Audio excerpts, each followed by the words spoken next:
welcome to CVG-TV. My name is Gregory Parks, and you are watching CONLInk. Our next guest is a voice actor you might have heard on Star vs. the Forces of Evil as Princess Smushy, or Jazz in Transformers Robots in Disguise, or even the mutant Bebop in TMNT Wrath of the Mutants. Please welcome Arif Kinchen. Hello, how you doing? Doing well. Happy to be amongst you. Thank you. We're happy to have you here, and thank you for taking some time out of your day. So, a pleasure.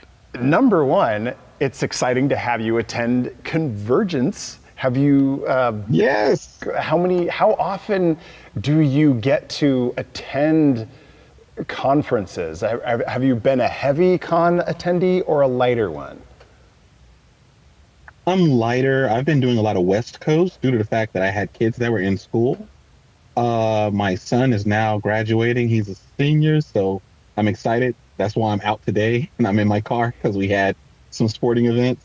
But I will be getting more nationwide with these. And once we heard about Convergence, my agency and I were very excited. We like to see what's going on.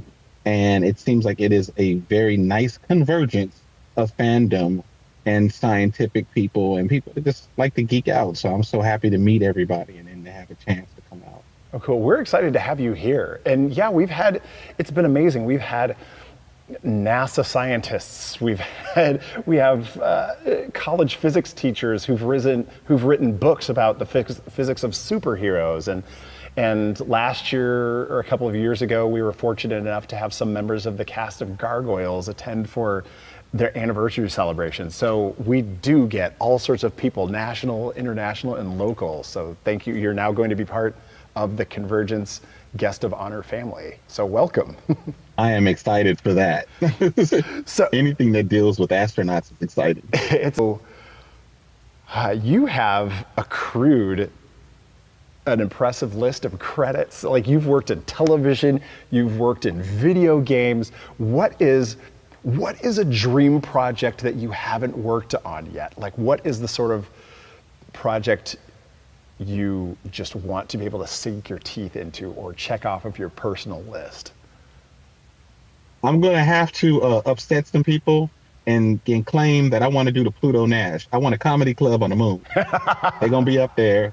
I want a comedy club and burlesque and a little bit of burlesque. And I just want to be the person that owns it. So you give me some galactic moonshine. I need some galactic moonshine. Yeah, right. You know, once I think the establishment is there, I think the pathways will present themselves. I feel confident about that. I'll be 75 with a new hip. Well, that lower gravity would be great on that new hip. That would help with that. Yeah, man. That titanium will float. Yeah, right? That would just feel better. But I think the number one thing I want to do is Marvel on camera. Ooh. I think that's a real big deal.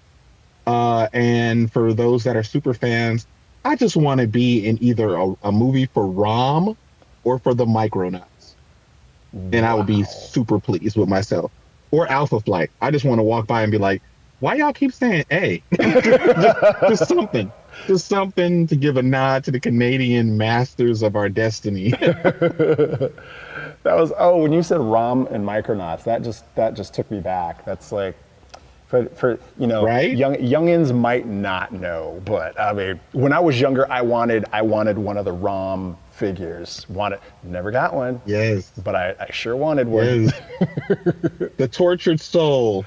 Him and Silver Surfer are both just tortured souls trying to do the right thing and make it right across the galaxy. And they just chrome. Yeah. And always managing to stay shiny, even like all that space dust, all that planetary dust. Never dingy. So would you want to be Rom himself? Is that what I'm hearing? Or you just would like to be involved somehow? I understand the business side of it. They need somebody young to keep it going. Like, if they just needed a voice, then yes. But if they need someone physically in there, to show the old and the new, then I understand. But if they do like The Mandalorian, where they need like a trio, I would love to be the voice. I would love to be the voice. Yeah, amazing. And what are the favorite things that you've been able to do, big or small? It doesn't matter. Jazz and Pierce Washington from Saints Row. Those are my favorite. Those are the ones that have paid bills. But Jazz, like anybody, I was born in 1973, and just like Molly Shannon, I'm 50. Yeah, same. But Jazz was, you run home from school and you get a bowl of cereal and you just sit in front of your TV. Yeah. Jazz has been with me the whole time since I've really been thinking about wanting to be an actor, or even dreaming maybe I could do something like that. Before I ever thought about voiceover, I loved Jazz. I loved the Autobots. I loved Transformers. I physically own Transformers versus G.I. Joe 1 through 4. Oh, wow. That's how far back I go. I literally own that in my Mylar with my backing. Yeah. You got to take care of them. I'm that guy. Long. I'm that guy. Yeah. You have to take care of what you have. Jazz. Yeah, Jazz changed everything, dude. And it was just, getting the job was great, but I think getting the opportunity to do the live table read is what really changed it. Frank Todaro that does Starscream. Peter Cullen and Frank Welker told us that our characters were in good hands. Oh. You can't come back from that. Oh, wow. You can't come back from that. When you're told by them, you can't come back. Oh. we're good. We're good. We're good. We're good. Like hey, when you doing Jazz again? I don't need to do them ever again. The Kings then told me. I was told that I would imagine that you're still probably not returned from that trip to the moon that sent you on, like hearing it from them. No. And you didn't see our bodies buried, so can always come back. I don't know what happened after Unicron died. Mm-hmm. We don't know. So we'll figure it out. Yeah. Yeah. Is it time for my solo? Jazz? B, what are you doing in this dump? When you mentioned Jazz and the importance to you, like Scatman Crothers' work, like doing the original voice it is to me, but obviously to you, like that is as integral as Cullen or Welker, or just like I can just hear the voice in my head. It's just phenomenal. Yeah. Hey Optimus, how'd you like to hear #1 on the Decepticon Hot Cassette Charts? He had such a beautiful array of characters. Yeah. It's like, shoot, Hong Kong Phooey, man, let's go for it. #1 super guy. Right? Hong Kong Phooey, #1 super guy. Right? The Globetrotters, man, you know what I'm saying? Yeah. Very good cartoon. Oh. If you don't think so, go back and watch it. It is good to have some cereal and some ice cream too. Right? It's good stuff, man. One of the voices. Scatman was the business. One of the voices of Saturday mornings. Yes, very much so. I think that you have to take it where you can get it. And it's like, if you're gonna say Mel Blanc, and then you're gonna say Casey Kasem, it's like you gotta throw Scat in there. Yeah. You gotta throw Scat in there.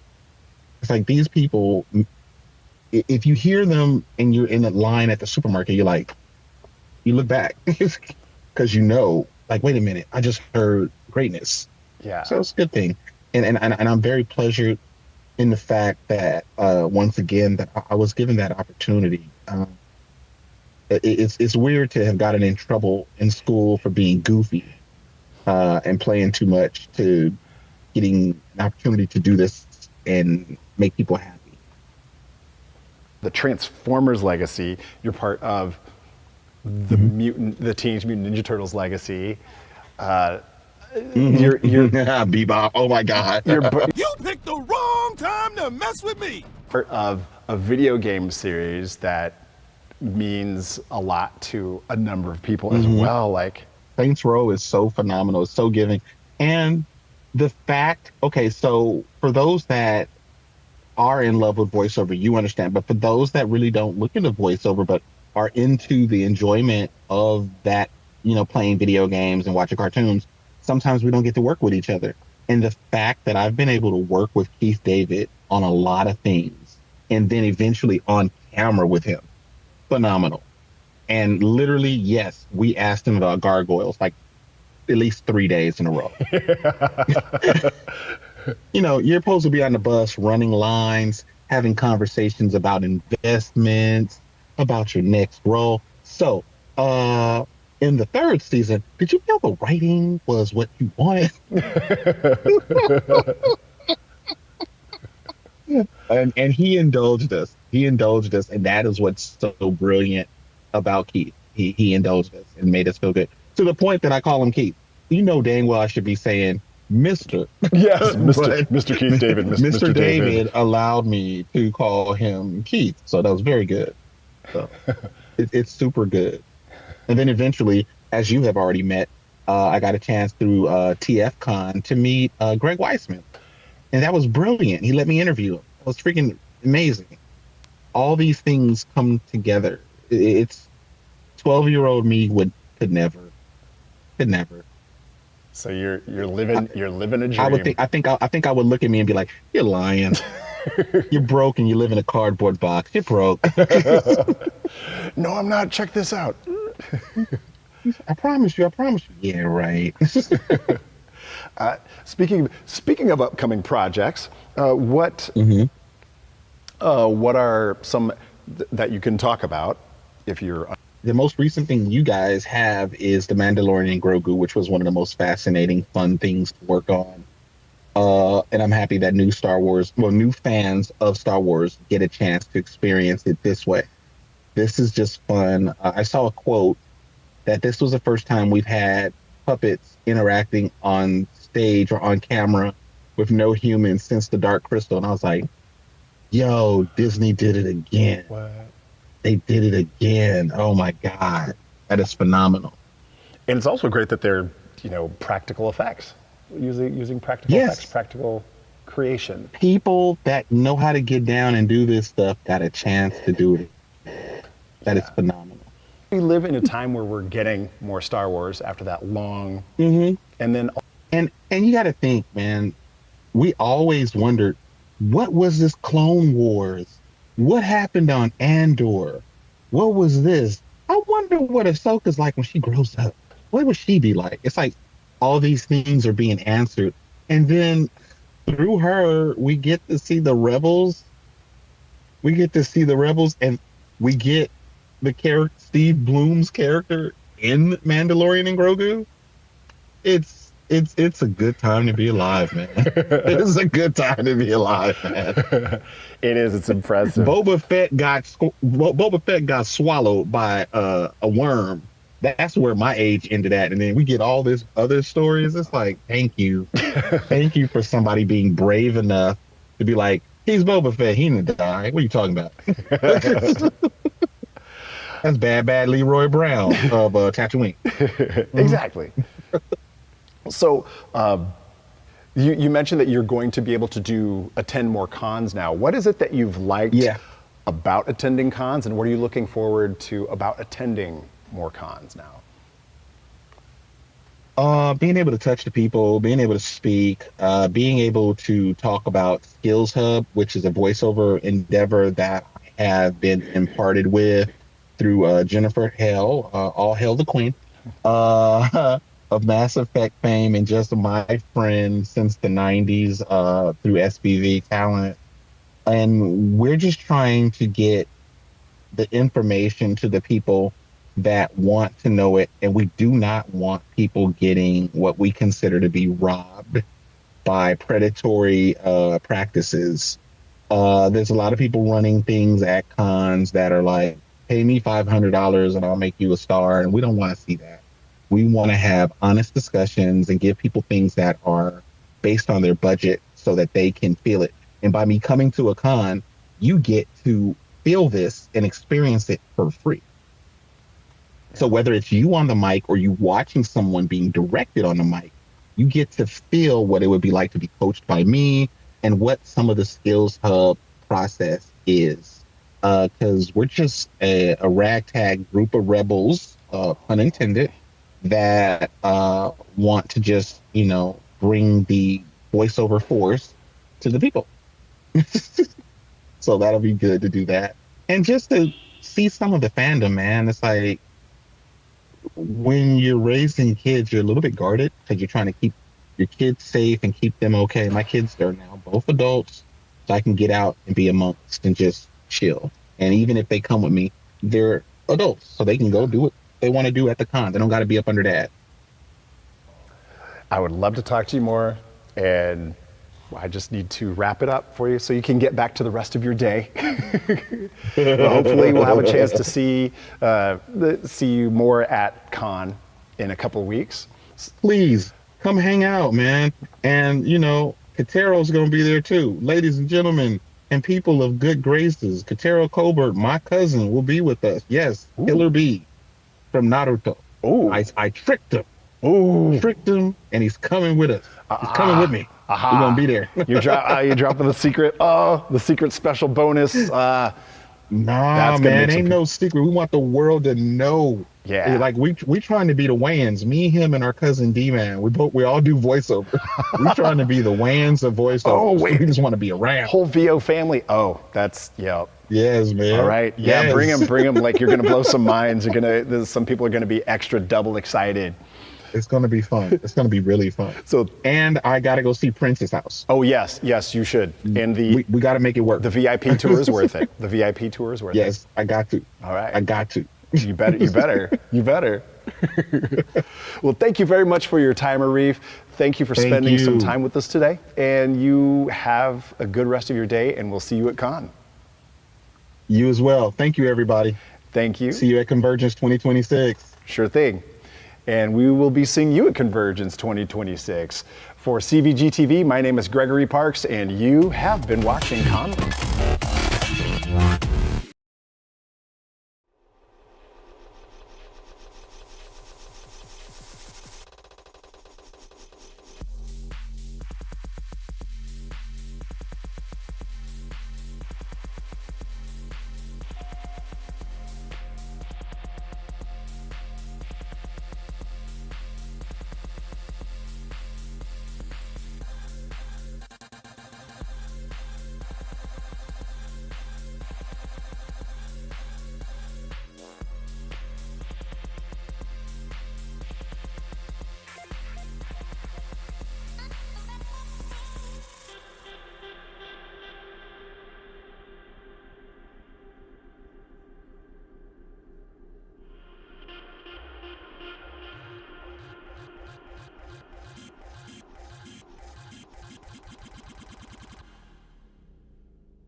did you finish that track that goes?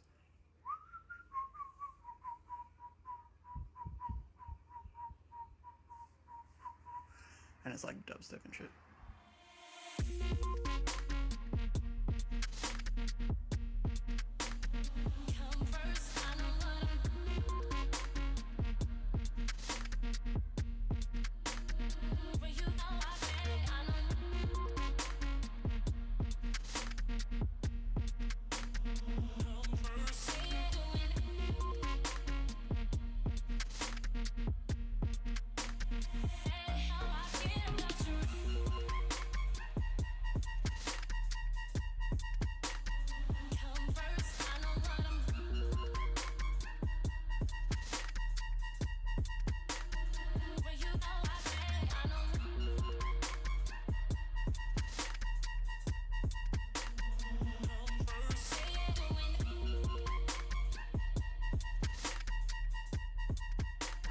This show contains very loud drums.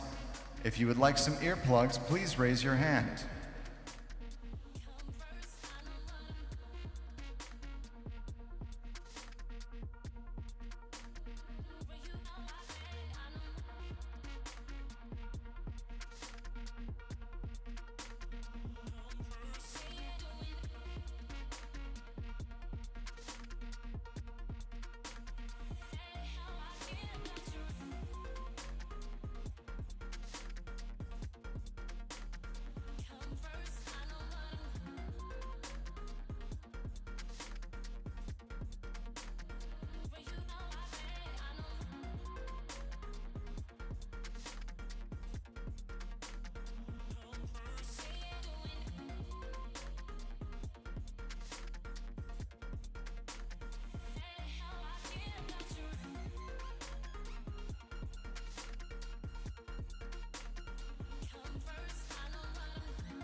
If you need earplugs, please raise your hand.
Hi.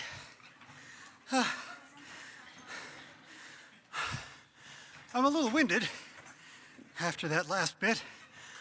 So, remind me again, who are we? You know, guys, I could listen to that all day long. But instead of having you just shout our name over and over for the rest of the hour, I figure we probably ought to play some more songs. So we've been doing this since 2013. That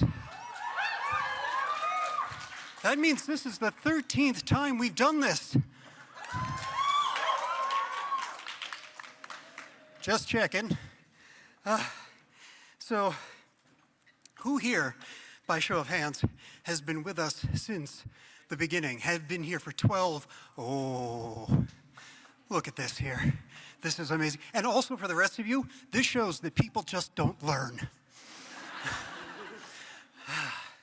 So that was Up to Shenanigans by our very own Marit Hansen. And the next thing you're going to see is by another of our members, Greg Amundsen. It was something he came up with while at a Tai Chi retreat in Montana, and we hope you enjoy Of Sky and Clouds.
That one's a lot of fun.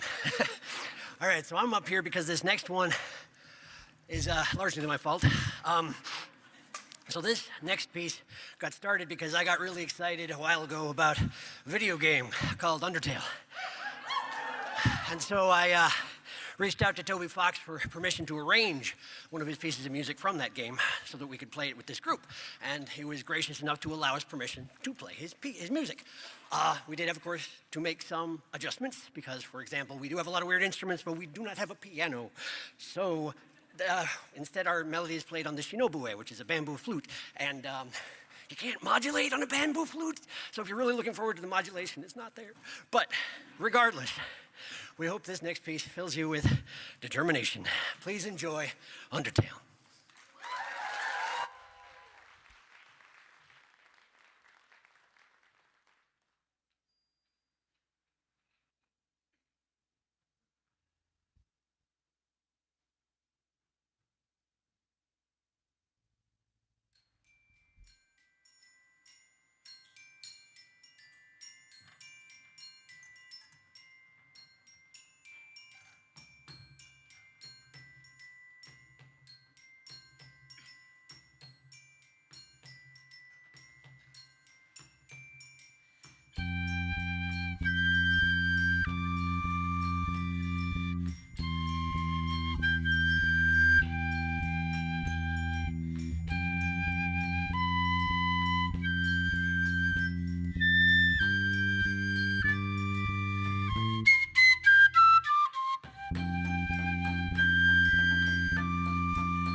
their convergence.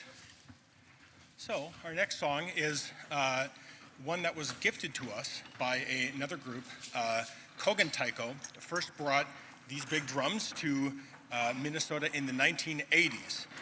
And they have since moved into a hiatus-like state of retirement and have gifted not only this song, but also space at many different events around the Twin Cities. So as a taiko community, we owe them quite a bit.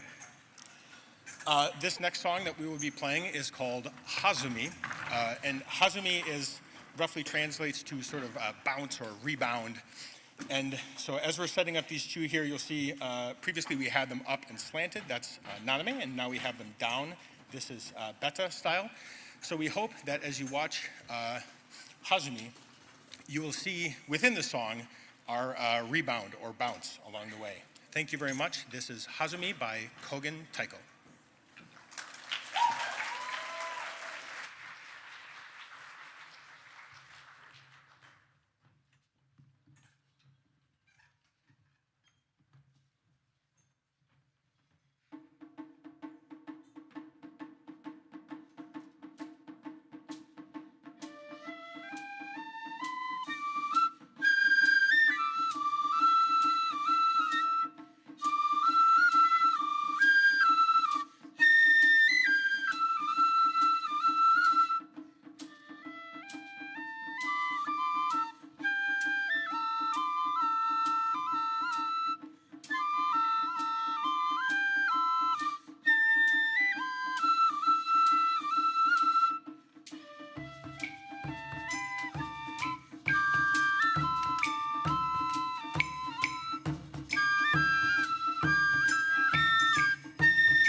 What you just were listening to is Ume no Koe, or Voice of the Sea. It was written by Marco Lienhardt of Taikoza, and it features the Shinobue, the Shakuhachi, and the Katsugi Okedo. Our next piece also uses the Katsugi Okedo along with our usual suite of drums, and it is called Haruka. It was composed by Kodo as part of their One Earth program. So it was one of the pieces that they wrote and shared with the broad global taiko community for anyone to learn and to play. It means far away, and it was written during the pandemic, so it had this intention of communicating feelings and making people feel connected, even though they kind of weren't at the time. In the words of the composer, I hope that we can share our feelings through music, through taiko, and through haruka. Please enjoy.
So, how's it going?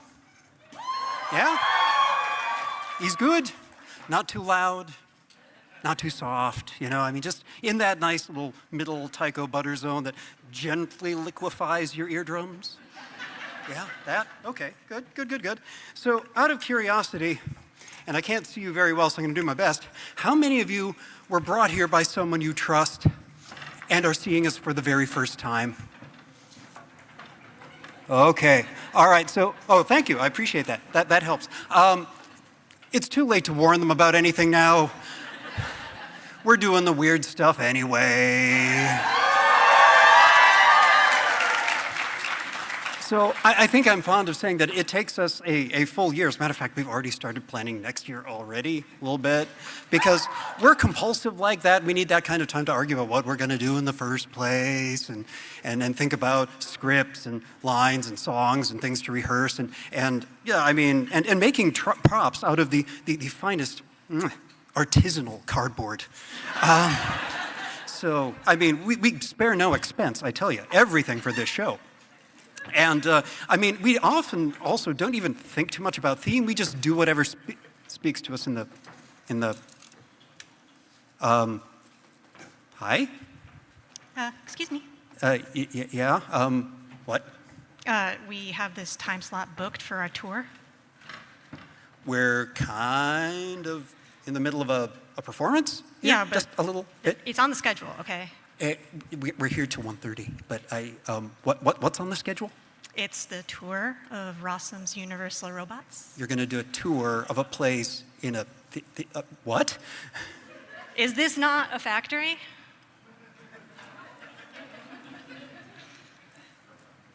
Okay, what did you want me to do? Leave. I feel like this is becoming something of a pattern.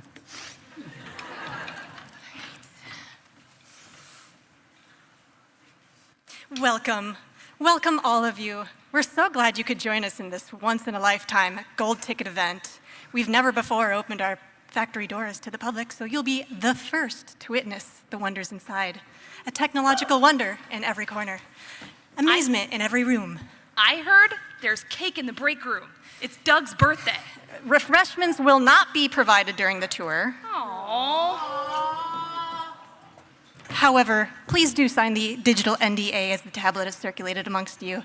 Our intellectual property is viciously guarded by the latest in legal AI. It only sometimes makes up false charges. Anyway, please enjoy.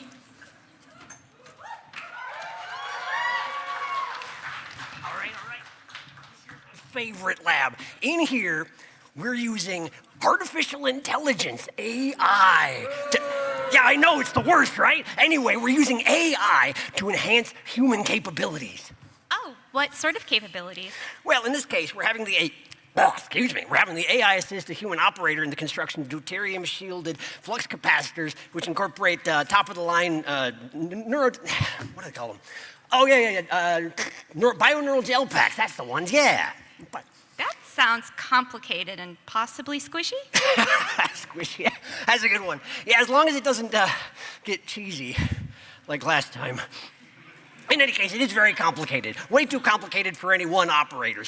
But don't worry, that's where our Badgie, our experimental refurbished AI assistant comes in. They'll walk you through the process. Pleased to meet you. Right, so the parts you need are just down here, but they're kind of heavy, so give me a minute here. All right.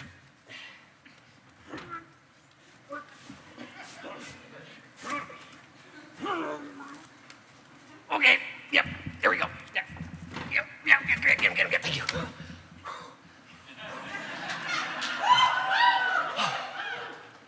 Well, it looks like you're going to be just fine, so I'll let you get to it.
Okay.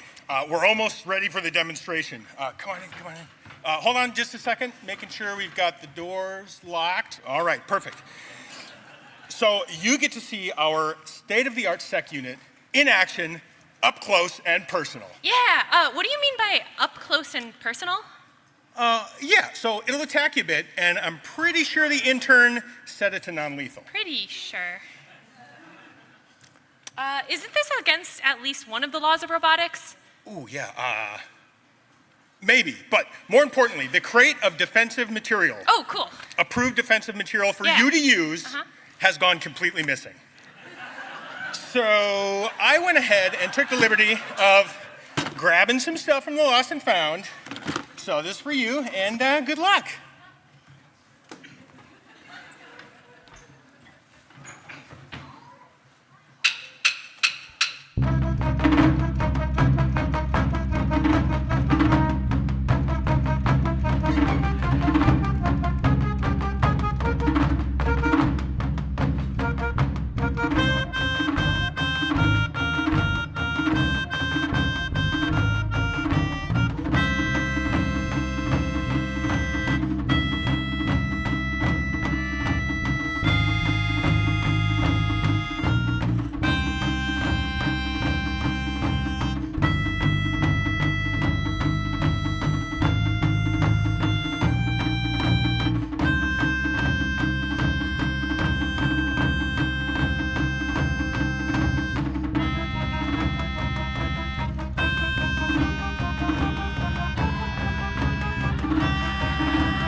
This way, over here. Do you like productivity? Sure you do. Here, we've been developing tools to make workers more efficient and more effective through the miracle use of alien technology. Wait, what kind of technology? We'll have you try a few things, see how they work, and just to keep things simple, the task is going to be to lift that weight over there. Right? Come on. Oh, that looks really heavy. Where are you going? Huh.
Ooh, hey, that looks super heavy. Do you need a hand with that? Yeah, I would love a hand with All right, everyone, give me a hand, give me a hand.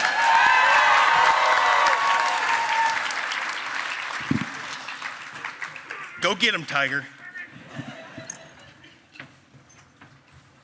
Thanks, you're the best. He's got it. You've done Build-A-Bear before, right? All right, so this is basically the same thing, but way more awesome. Oh, it's like an awesome Build-A-Bear? No, nothing so simple. We are going to build a Khalid Mark III travel machine. It's the very last word in mobility for the ambitious mutant. So exciting. When it's working properly, not even stairs can stop it. Oh, so it's like a hoverboard. No, it does so much more, especially if where you've ended up genetically is sort of blobby and irritable. But you get to do the best part. You get to attach the tools. The tools? Yes, we have a selection.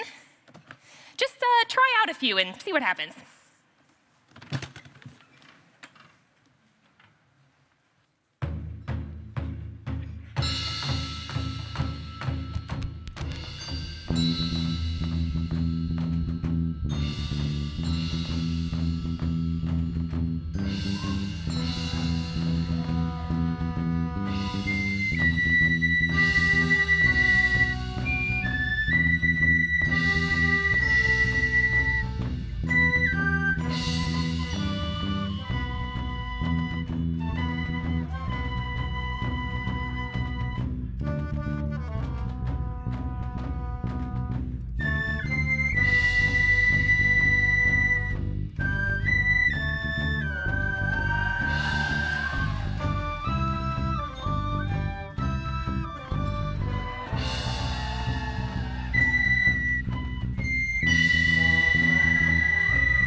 I love this demo.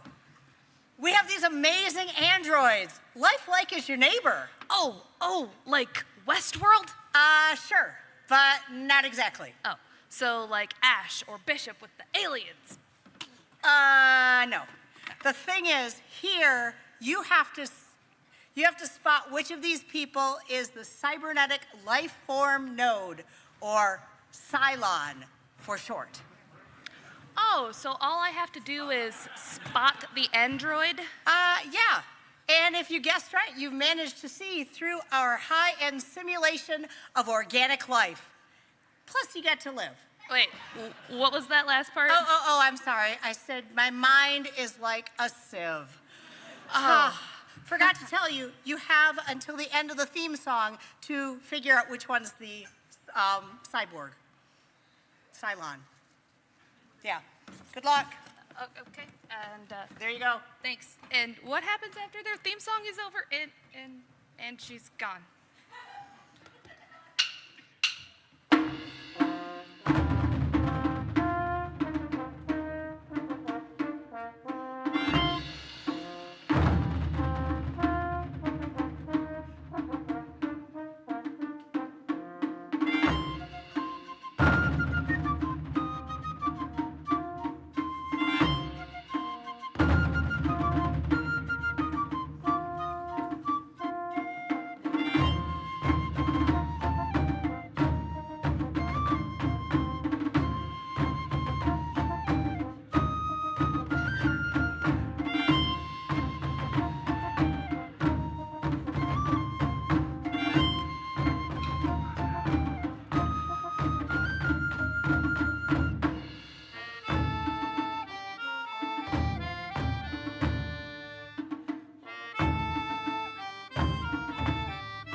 So here in this lab, what we're doing is we are demonstrating the latest in home pest deterrence. One moment.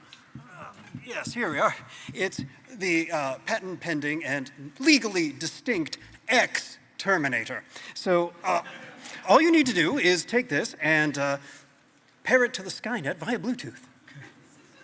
Like this? Come with me if you want to live.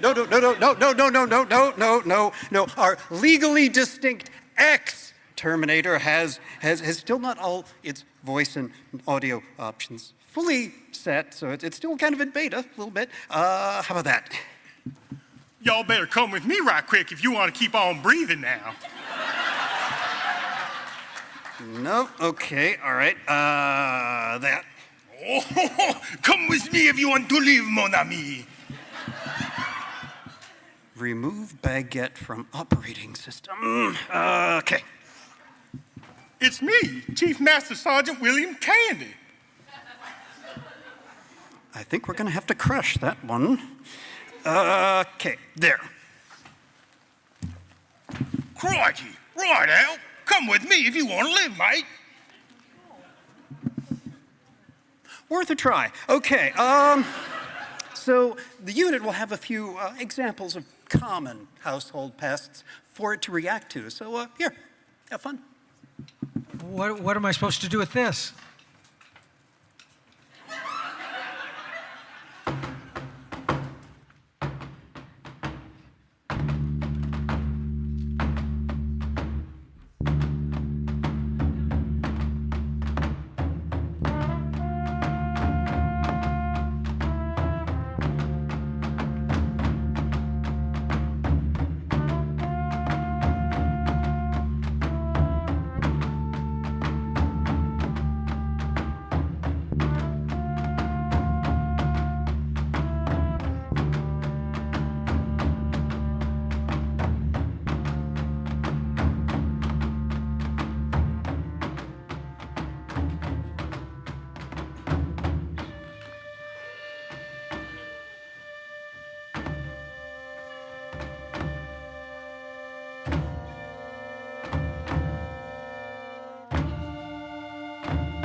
Perfect, great. Top scores on everything. Cleanup desperately needed in room 4. Yes, excellent. One of you survived. Two of us, actually. There's 2 of us. 1, 2. Right. Did you make a puppet out of the testing material? No, that's not important. I'm pretty sure I have an exit survey here somewhere, maybe, and I don't think we expected any of you to survive. Did you enjoy the tour? Seriously? Enjoy? Did we enjoy the tour? We were nearly savaged by a toaster. Toaster. I smell burnt bread. Don't worry, the bad toaster's gone. Right. Well, I mean, that exercise, in fact, all of the exercises were highly successful, so you should be pleased. Millennium hand and shrimp. What? Just let me handle this. Okay, back up. Exercises? What exercises? Okay, I can see where you might be confused. So it's not widely known that Rossum's was acquired in a fairly hostile takeover this last quarter. Casualties were appalling. But since then, testing has become our top priority. So, you know, there's that. I suppose it would save you on some paperwork? Maybe a little bit. I don't know. Paperwork? 27B stroke 6. 27B stroke 6. No, that was Brazil. Try to keep up. Listen, we never agreed to be test subjects. Yeah, I have a question about that too. Is this the part where they kill us? Well, I mean, our contract for our new owners, Aperture Science, kind of stipulate that none of you survive. And you did sign the NDA, the no liability death agreement. Right. Yeah, I think we're all gonna die. Legally, yes. Yeah, that's not for me, thanks. Stay fresh, meat bags.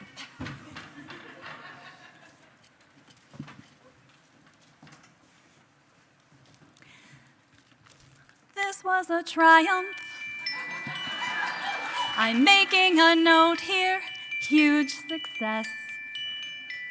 It's hard to overstate my satisfaction. Aperture Science. We do what we must because we can. For the good of all of us, except the ones who are dead. But there's no sense crying over every mistake. You just keep on trying till you run out of cake. And the science gets done and you make a neat gun for the people who are still alive.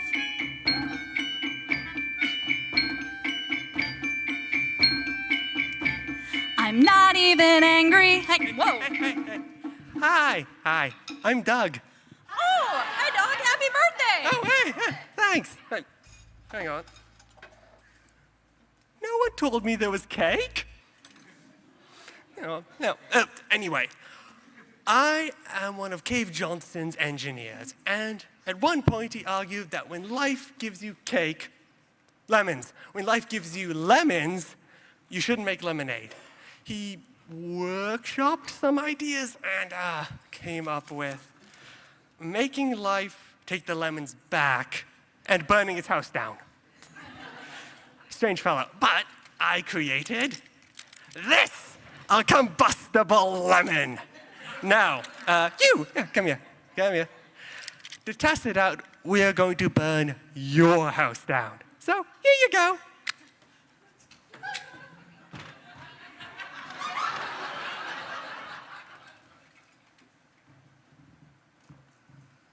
This one, it appears, is a lemon.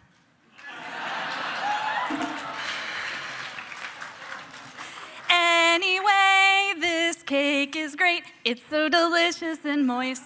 Look at me still talking when there's science to do. When I look out there, it makes me glad I'm not you. I've experiments to run. There is research to be done on the people who are still alive. And believe me, I am still alive. I'm doing science and I'm still alive. I feel fantastic and I'm still alive. And while you're dying, I'll be still alive. And when you're dead, I will be still alive. Still alive. Still alive.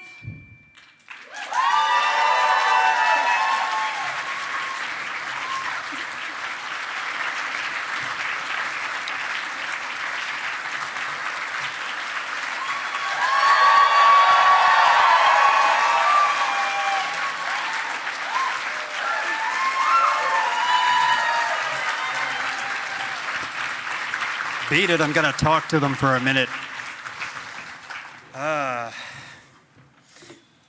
So, if you enjoy loud noises like these, I knew it.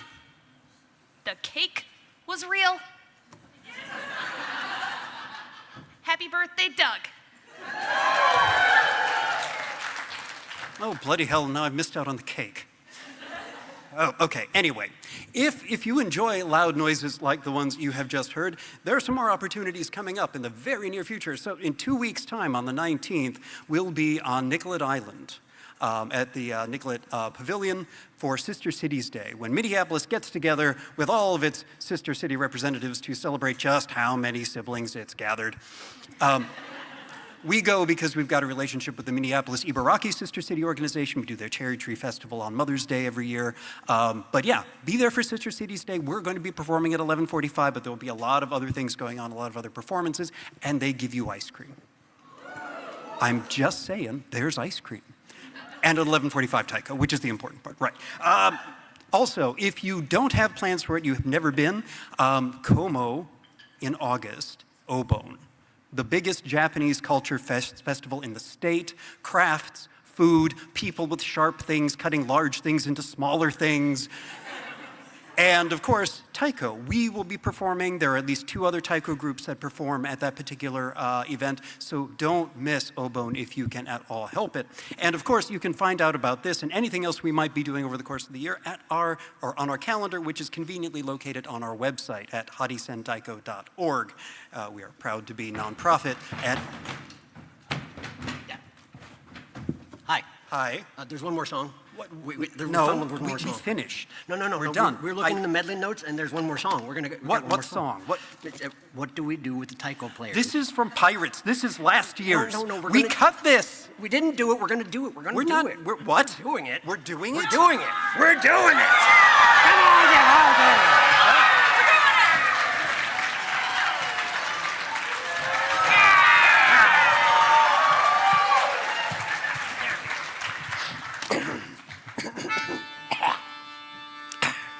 What do you do with a taiko player? What do we do with a taiko player? What do we do with a taiko player early in the morning?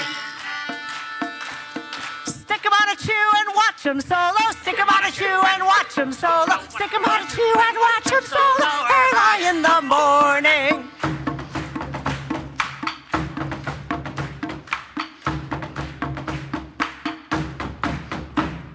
Soaring up the tempo, soaring up the tempo, soaring up the tempo early in the morning. What do we do with a new katsugi? What do we do with a new katsugi? What do we do with a new katsugi early in the morning?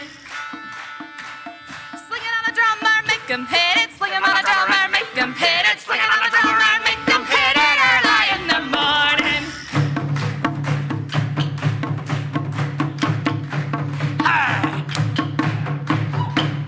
Soaring up the tempo, soaring up the tempo, soaring up the tempo early in the morning. What do we do with a shinobue? What do we do with a shinobue? What do we do with a shinobue early in the morning? Stick it in their face and make them toodle. Stick it in their face and make them toodle. Stick it in their face and make them toodle early in the morning.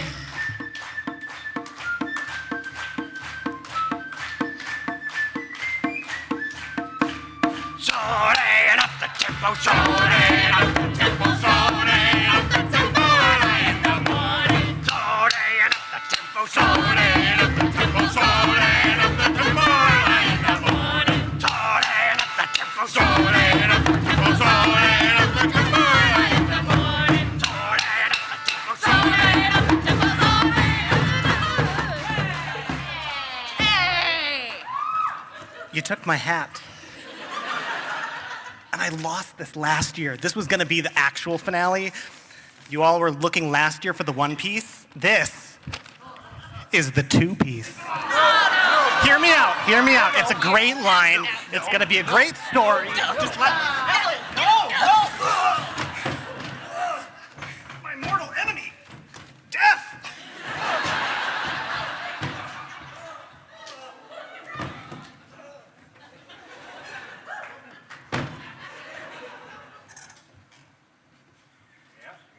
And the crowd goes wild.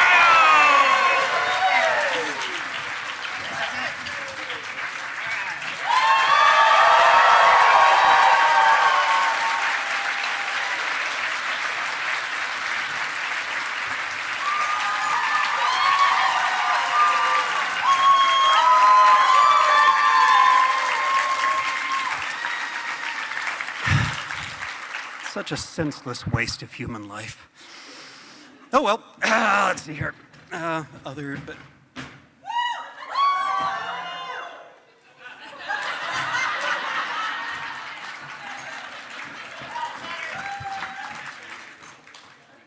have to remember that works.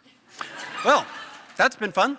Thanks so much. Hang around if you like for the Q&A. That's our show for this year, and we hope to see you here next year. We'll be packing up. Feel free to say hi. Otherwise, enjoy the remainder of your convergence.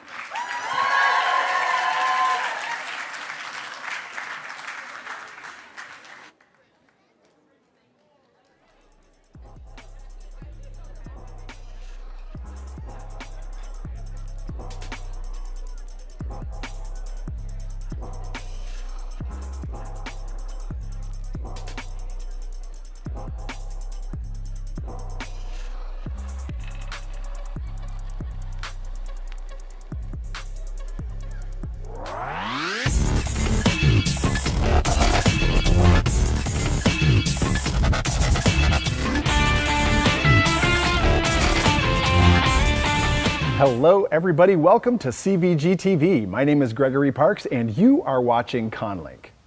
With me, by remote, is one of our guests of honor, a local author who is a Nebula and Hugo Award finalist, a Golden Crown Award winner for their first book, First Bright Thing, and their latest book, Lighthouse at the Edge of the World, won the 2026 award for the Society of Midland Authors. Please welcome J.R. Dawson. Hey. Hello. Thanks for Thank you for having joining me. us.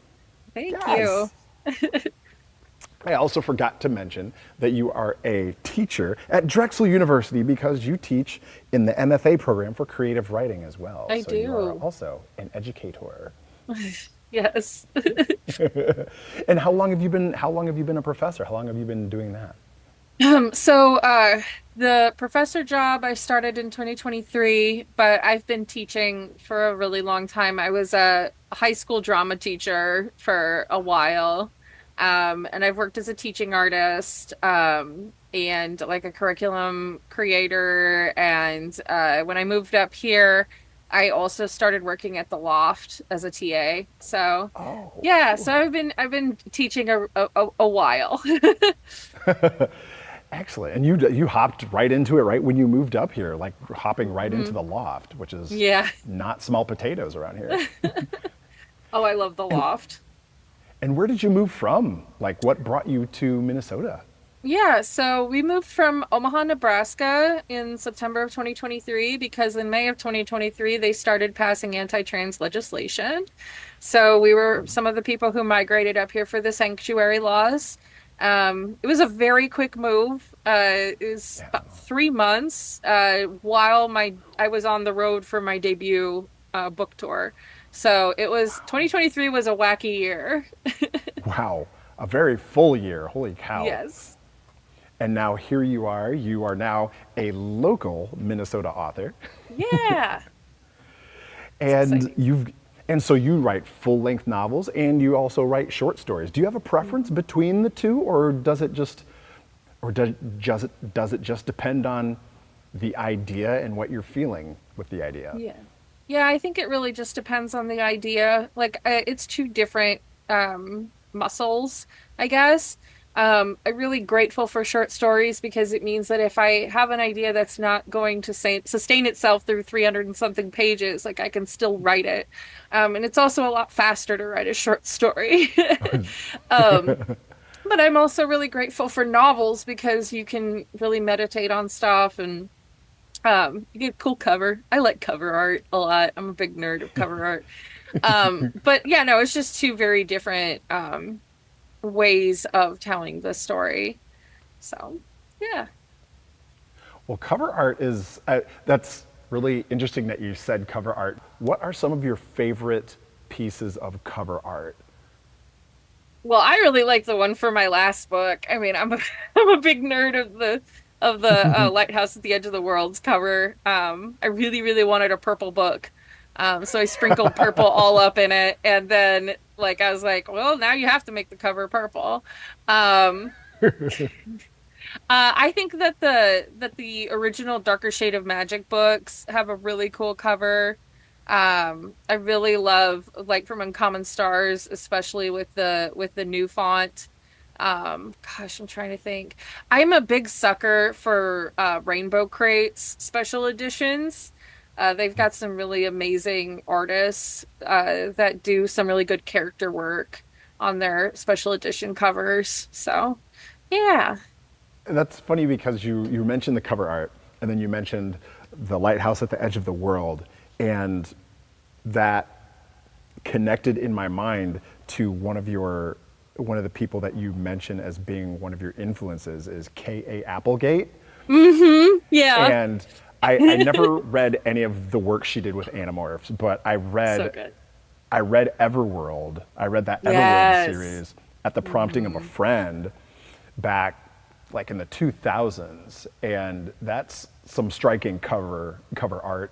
And now that you mention it, I had seen the cover art for your Lighthouse at the Edge of the World, and that gave me kind of a similar vibe to those covers from the Everworld series. I think Everworld takes place on Lake Michigan too, if I remember correctly. I might be misremembering this. It's been a while since I've read them, so I can't corroborate that. So I might be completely wrong, and there's someone yelling in their hotel room, "No, Everworld was not in Lake Michigan." Yeah, like, oh, how could you get that wrong? I know. Because nerds are so forgiving, right? You can come up to me at the con and tell me I'm wrong. Yeah, like, actually, excuse me, it wasn't Lake Michigan, but also getting into influences, you alongside with K.A. Applegate, you also mentioned Ali Brosh, which to me is an interesting pairing. But where do you get your? Because Ali Brosh from Hyperbole and a Half, right? Mm-hmm. Mm-hmm. So how does their work influence you?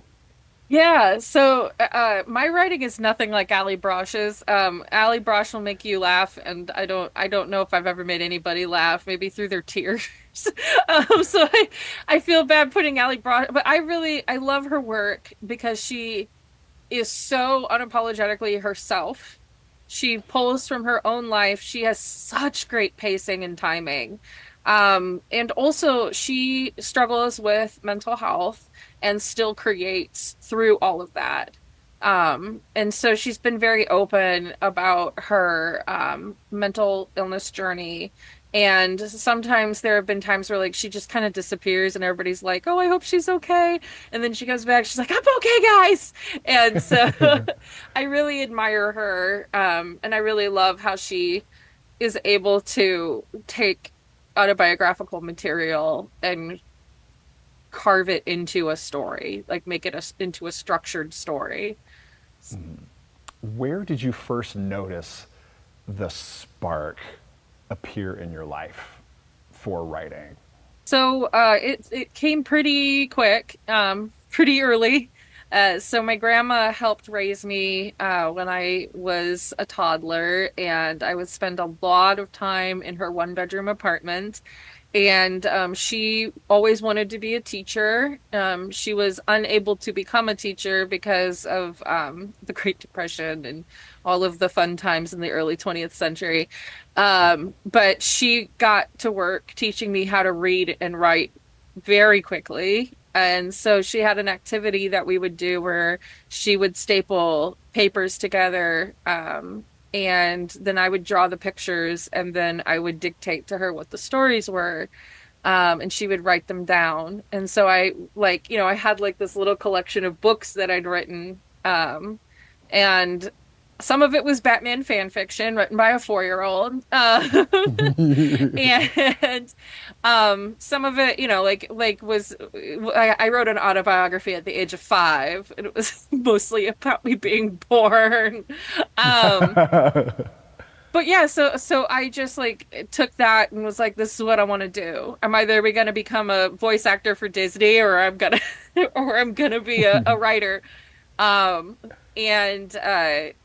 so I remember reading, like going up to the chapter books, and I was a pretty slow reader.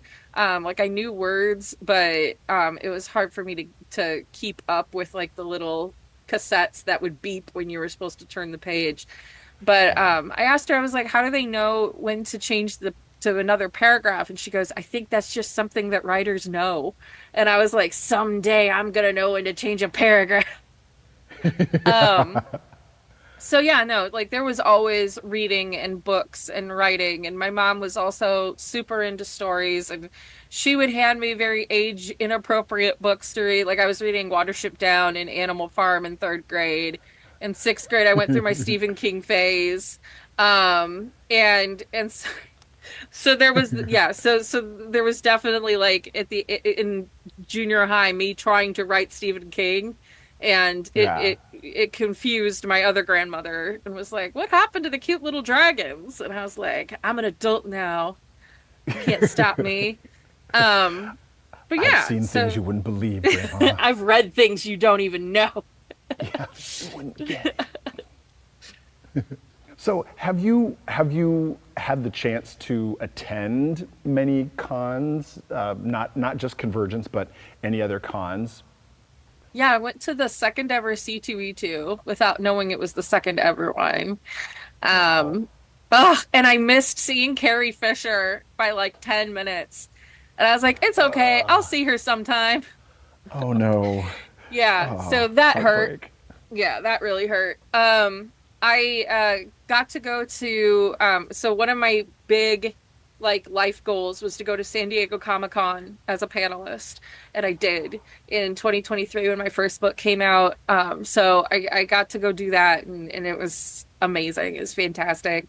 I came to Convergence the first summer that we were here. I got to go in 2024, and I really loved it. Yeah, and then I do like the Nebulas, the Hugos, like I do usually very like literary specific, but I have to keep all of my money for like the business ones. But my friends go to Dragon Con and tell me it's amazing, and then I need to go, and I'm like, someday. Yeah, someday. I have, my spouse and I have the same dream too. It's like someday we'll go to Dragon Con. Yeah. One of these days. I've heard it's gigantic. Yeah, absolutely huge, and the one to do. What are some of your favorite things about cons? Oh, I just really love being able to nerd out. Like in 2024, when I went to Convergence, I saw a bunch of Has Been Hotel, Hell of a Boss cosplayers, and I was just like, ah! And so I got to like talk to people, and like you can be your fun neurodivergent self like out in public, and like have that immediate connection with people who love some piece of media that you also love. So I just met so many really cool people, and was able to see all the costumes and meet all of the. Oh, there was somebody who was dressed up as oh my god, Keith David's character. It's been a year since Husk. I watched it. Husk. Oh my gosh, somebody's gonna find me in the hallway. But yeah, no. Somebody was dressed up as Husk and giving out cards, and so I still have my card. It's like behind me. I was just like, I met Husk, like, and that was more exciting than like Keith David being there, which was very exciting. So yeah. Yeah, I just love the vibe, and everybody is so happy to be there and is so welcoming. Also the free mom hugs people were out, and I just love that, like how everybody is embraced, and you can see like first time con goers who have never seen the community like, physically, and then they come into this space and they're like, oh my gosh, like there's a place for me, and I'm like, yes there is. Yeah, the enthusiasm gives other people permission to be enthusiastic themselves. That's one of the great things about it. So I do need to wrap it up. Our time has come to an end. However, I would like to ask you what panels you are on, if you would like to plug any panels that you're on before we close out. Yeah, I'm on a bunch of panels and I need to look them up so I can tell you exactly what they are. All right. Oh no. Okay, Kind of put you so on the spot there. That's okay. I'm sorry. okay. No, it's okay. Okay. So on the 3rd at 10 p.m. we have Creating Art in the Darkness. And then the other ones are further down in my email that okay. I do know what they are. I just do not have them memorized yet because it's still like a month and a half away. Yeah, that's all right. You don't have to have them recording this. memorized now. It's not con time. And you know what? Yeah. And when Well, it's con time when comes, people are watching. Okay, we have one about queer history, which I'm really excited about. On the 5th at 11 a.m. We have Jewish representation in the MCU on the 3rd at 7. And I'm really excited for this one. It's another Jewish one, Golems in Science Fiction on the 2nd at 3:30 p.m. Cool. So yeah, I'm really excited. We've got a lot of really good nerdy stuff. There's also an adaptive creativity and do your own research that is at some point. So yeah. Oh, cool. That's a great spread. Yeah, That it's is good. a great spread. Well, JR, thank you very much for your time and for taking some time out of your afternoon to join us here. Yes, thank you so much for having me. Of course, and we look forward to seeing you at the con. Yes. Can't believe I forgot Keith David's character's name. And thank you all for joining us for CVG-TV. My name is Gregory Parks, and you have been watching CONLInk. We'll see you at the next one.